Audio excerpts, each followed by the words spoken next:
It's 12:32 as the noon business hour continues. Stocks are lower today. Let's see what's dragging down the markets with Jim Holtzman, President and CEO of Legend Financial Advisors in Pittsburgh. Find him on X at James Holtzman. Jim, thanks for joining us today.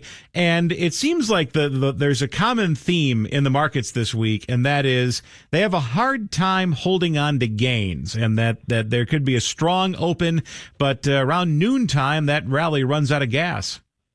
Yeah, we've seen that certainly over the last couple of days, and I think it's more of the same as it relates to interest rates.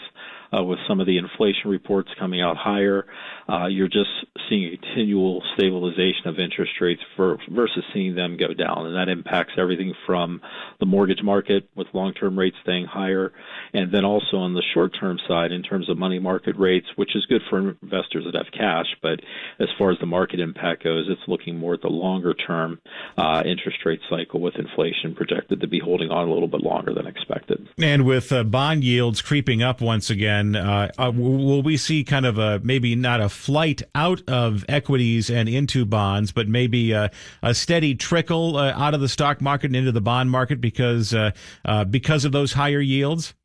Yeah, and I think it's part of what we're seeing, too, is because the bond market is one of the highest points we've seen in almost 20 years. And one of the benefits of that, at least as far as traditional bonds go with fixed interest rates, is it does give a chance to get some better returns out of that part of your portfolio that we really haven't seen much over the last 20 years.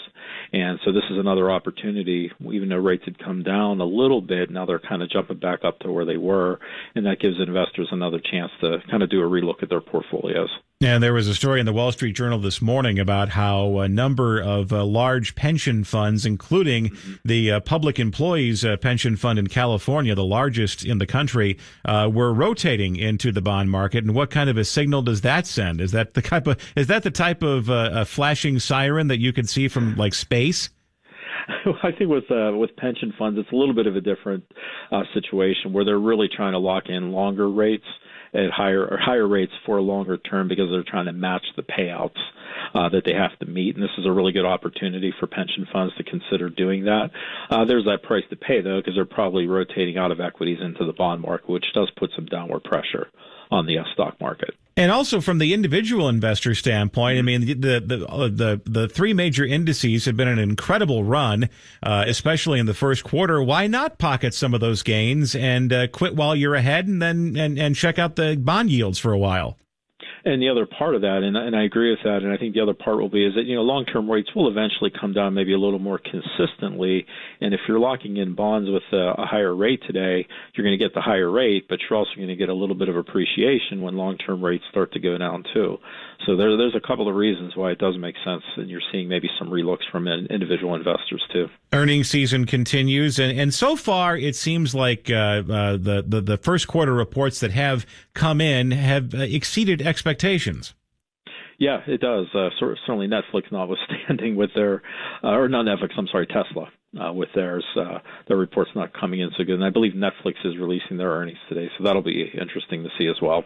But so far it's been pretty good. And Netflix is going to be interesting, not only just to take a look at its corporate performance, but also just take a look at the streaming space writ large, because it seems like there has been a reckoning in the past year or so, especially as the business model changed on a dime from being rewarded for subscriber growth to, once again, being rewarded for revenue growth. Netflix has managed to thread that needle, but a lot of other media companies under a lot of stress because they have not been able to do that.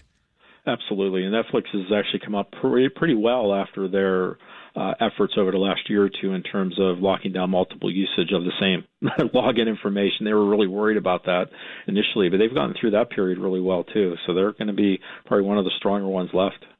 Jim Holtzman, President and CEO of Legend Financial Advisors in Pittsburgh, thank you for joining us today.